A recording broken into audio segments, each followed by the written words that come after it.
महाभारत में शकुनी का पात्र बहुत विशेष रहा है। कहते हैं कि बुद्धिबल शस्त्रबल से भी ज्यादा भयानक होता है।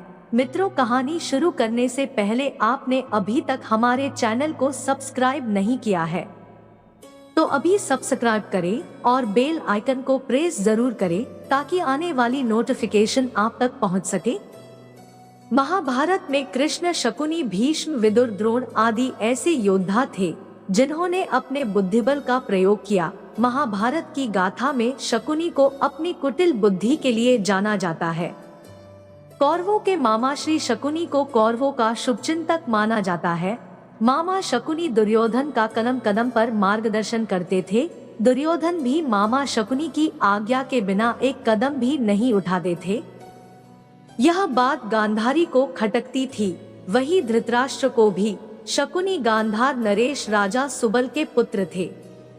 शकुनी का जन्म गांधार के राजा सुबल के राज प्रसाद में हुआ था और वह माता गांधारी का छोटा भाई था। वह जन्म से ही विलक्षण बुद्धि का स्वामी था और राजा सुबल को अत्यंत प्रिय था। महाभारत युद्ध जिताने और पांडवों को तबाह करने के लिए दुर्योधन के मामा शकुनी ने कई चालें चली, चाहे वो चौपड़ में छल से हराना हो या लाक्षागृह में जलाकर मारना हो। हर कुटिलता के पीछे शकुनी का हाथ रहा, लेकिन वह ये सब सिर्फ अपने भांजों के लिए कर रहा था, ऐसा बिल्कुल नहीं था। कई किंवदंतियां ऐसी भी है जिनमें कहा गया है कि शकुनी अपने खास मिशन के लिए कौरवों के साथ था। वह यहाँ अपने जीजा धृतराष्ट्र से पीड़ा का बदला लेने आया था। वो जानता था कि कौरव कभी पांडव से जीत नहीं सकेंगे, इसलिए उसने कौरवों को पांडवों से युद्ध करवाया और कौरवों की हार के साथ अपना बदला पूरा कर लिया। शकुनी की धृतराष्ट्र और कौरवों से दुश्मनी की दो बड़ी वजह बताई जाती है। पहली बहन गांधारी नेत्रहीन राजा धृतराष्ट्र से विवाह करना। भीष्म पितामह ने धृतराष्ट्र का विवाह गांधार की राजकुमारी से करने का सोचा। पहले उन्होंने सोचा कि गांधारी का अपहरण करके लाया जाए, लेकिन अंबिका और अंबालिका ने उन्हें ऐसा करने से मना कर दिया। अंत में भीष्म पितामह गांधार की राजसभा में धृतराष्ट्र का रिश्ता लेकर गए, लेकिन उन्हें मालूम था कि उनका प्रस्ताव ठुकरा दिया जाएगा। तब भीष्म पितामह ने क्रोधित स्वर में कहा कि मैं तुम्हारे इस छोटे से साम्राज्य पर चढ़ाई करूंगा और इसे समाप्त कर दूंगा।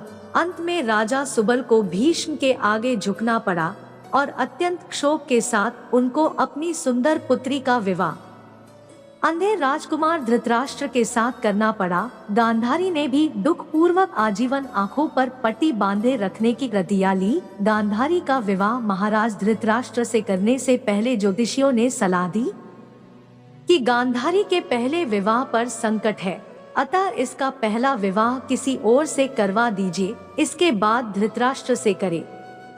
ज्योतिषियों के कहने पर गांधारी का विवाह एक बकरे से करवाया गया। बाद में उस बकरे की बलि दे दी गई। कहा जाना है कि गांधारी को किसी प्रकार के प्रकोप से मुक्त करवाने के लिए ही ज्योतिषियों ने यह सुझाव दिया था।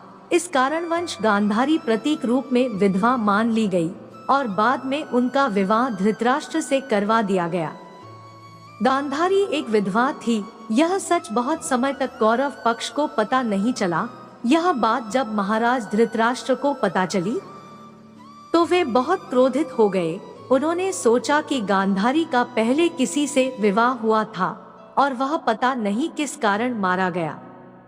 धृतराष्ट्र के मन में इसको लेकर दुख उत्पन्न हुआ और उन्होंने इसका दोषी गांधारी के पिता राजा सुबल को ठहराया। इसके बाद धृतराष्ट्र ने गांधारी के पिता राजा सुबल को पूरे परिवार सहित कारागार में डाल दिया।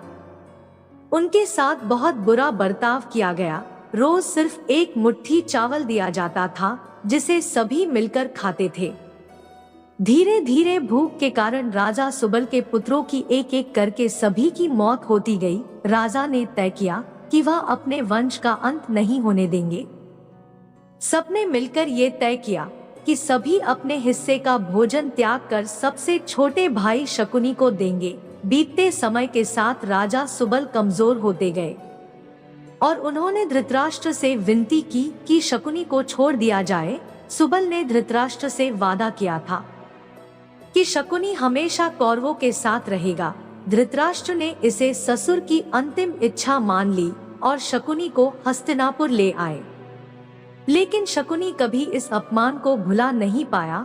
बीमार पड़ चुके राजा सुबल ने मरने से पहले शकुनी से कहा था कि वह उनकी रीढ़ की हड्डी से चौपड़ के पासे बनवा ले। यह उसकी इच्छा अनुसार चलेंगे। राजा सुबल चाहते थे कि इन्हीं पासों के जरिए धृतराष्ट्र का वंश समेत अंत हो जाए। साथ ही शकुनी का एक पैर भी मूर्छित कर दिया ताकि उसे पिता का ये वचन हमेशा याद रहे और वह पिता और भाइयों का अपमान कभी ना भूले। शकुनी ने पिता की इच्छा पूरी करने के लिए पूरी ताकत लगा दी। उसने पांडव और कौरवों के बीच जब जब चौपड़ का खेल हुआ, पिता की हड्डी से बने पासे ही इस्तेमाल किए और युधिष्ठिर सभी भाइयों समेत पत्नी द्रौपदी को हार गए। इसके बाद द्रौपदी का चीरहरण हुआ, जो आखिर में युद्ध का कारण बना।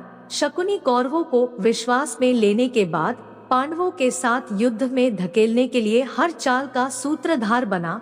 उसके चलते द्रौपदी का वस्त्रहरण हुआ और वनवास काट कर लौटे पांडवों को 5 गांव भी नहीं देने के निर्णय में शकुनी अड़ बना। यहाँ तक कि उसने शांतिदूत बनकर आए कृष्ण को भी बैरन लौटने के लिए दुर्योधन के फैसले को प्रभावित किया। अंत में उसे उसके कर्मों की सजा मिली और सहदेव ने उसे युद्ध के दौरान उसका वध कर दिया।